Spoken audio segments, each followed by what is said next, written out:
Hello దోస్తులు ఎట్లున్నారు మస్తున్నారులే। ఈ వీడియో వచ్చేసి గురువారం రోజు మధ్యాహ్నం తీసిన వీడియో అండి। మధ్యాహ్నం మా ఇంట్లో లంచ్ వచ్చేసి చిక్కుడుగాయ కర్రీ టమాటో చారు అయితే చేశాను। వేడి అన్నము చిక్కుడుగాయ కర్రీ వేసుకొని తింటే చాలా బాగుందండి। చిక్కుడుగాయ కర్రీ నేను ఎలా చేశాను అనేది నా స్టైల్లో రెసిపీ అనేది ఇప్పుడు మీకు చూపించబోతున్నాను। ఇక లేట్ చేయకుండా కిచెన్లోకి వెళ్ళి ఈ చిక్కుడుగాయ కర్రీ ఎలా చేయాలో చూసేద్దాం, వచ్చేసేయండి। ముందుగానే నేను చిక్కుడుగాయల్ని ఇలా చిన్న చిన్న పీసెస్గా కట్ చేసి పెట్టుకున్నాను। వీటిని వాటర్లో 2-3 సార్లు క్లీన్ చేసి పెట్టుకోవాలి। ఇప్పుడు స్టవ్ మీద బాండి పెట్టుకొని ఆయిల్ వేసుకొని ఆయిల్ కాయిన తర్వాత ఇందులో జీలకర్ర, ఆవాలు, కొద్దిగా మినపప్పు, కొద్దిగా శనగపప్పు వేసుకోవాలి। ఇవి వేసుకొని చిటపటలాడుతున్నప్పుడు కరివేపాకు కూడా వేసుకోవాలి। ఇప్పుడు ముందుగానే కట్ చేసి పెట్టుకున్న ఉల్లిపాయలు వేసుకొని ఫ్రై చేసుకోవాలి। మెత్తగా అవ్వాలి ఈ ఉల్లిపాయలు।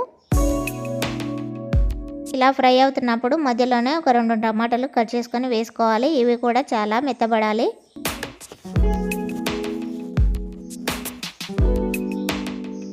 ఇప్పుడు మధ్యలోనే కొద్దిగా పసుపు, అల్లం వెల్లుల్లి పేస్ట్ వేసుకొని ఫ్రై చేసుకోవాలి। ఈ అల్లం వెల్లుల్లి పేస్ట్ పచ్చి స్మెల్ పోయేదాకా ఫ్రై చేసుకోవాలి। చూసారు కదా, ఇవన్నీ మెత్తబడిపోయాయి। ఇలా మెత్తబడిన తర్వాత ఇప్పుడు ఇందులో ముందుగానే క్లీన్ చేసి పెట్టుకున్న చిక్కుడుగాయలని ఇందులో వేసుకోవాలి।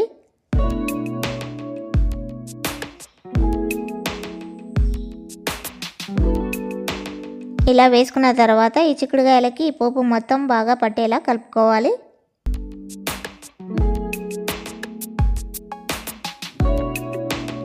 ఇప్పుడు ఇందులో టేస్ట్కి సరిపడా సాల్ట్ కూడా వేసుకొని మరొకసారి ఇదంతా బాగా కలుపుకోవాలి।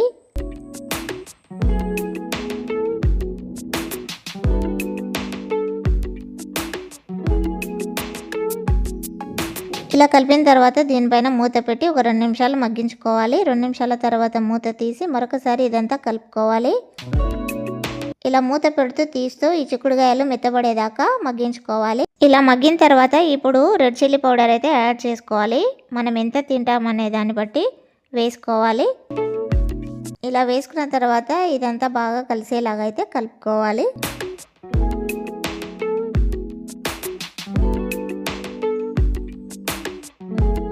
ఇలా కలిపిన తర్వాత దీనిపైన మూత పెట్టి మగ్గించుకోవాలి। ఒక 2 నిమిషాలు పెట్టుకోవాలి। ఇలా చేయడం వల్ల ఈ రెడ్ చిల్లీ పౌడర్ పచ్చి స్మెల్ రాకుండా ఉంటుంది। ఇలా మూత తీసేసి మరొకసారి ఇదంతా కలపాలి।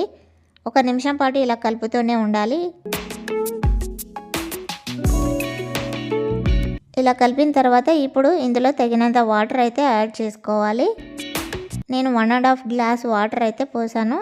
పోసిన తర్వాత ఇదంతా ఒకసారి బాగా కలిపి దీనిపైన మూత పెట్టి ఒక 2-3 నిమిషాలు బాగా ఉడికించుకోవాలి। 3 నిమిషాలు అయిన తర్వాత మూత తీసి ఇదంతా ఒకసారి కలపాలి। ఒకసారి ఉడికిందో లేదో చెక్ చేసుకోవాలి। చూసారు కదా, పర్ఫెక్ట్గా ఉడికిపోయింది। ఇప్పుడు ఫైనల్గా ఇందులో ధనియా పౌడరు, క్లీన్ చేసి పెట్టుకున్న కొత్తిమీర వేసుకొని ఇదంతా ఒకసారి మళ్ళీ కలుపుకోవాలి।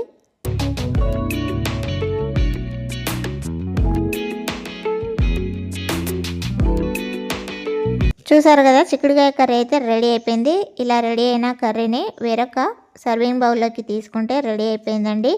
ఇది వేడివేడి అన్నంలో చాలా బాగుంటుంది। అదే కాకుండా రొట్టెలో, చపాతీలో, పూరీలో, ఇంకా నేను దోశలో కూడా తింటానండి ఇలాంటి కర్రీని। చాలా బాగుంటుంది। చూసారు కదా, రెసిపీ ఎలా వచ్చిందో ఖచ్చితంగా కామెంట్ చేయండి। నా వీడియో నచ్చితే ఒక లైక్ కొట్టి షేర్ చేసి సబ్స్క్రైబ్ చేసుకోండి। నెక్స్ట్ వీడియోలో మళ్ళీ కలుద్దాం। Thank you for watching. Bye bye.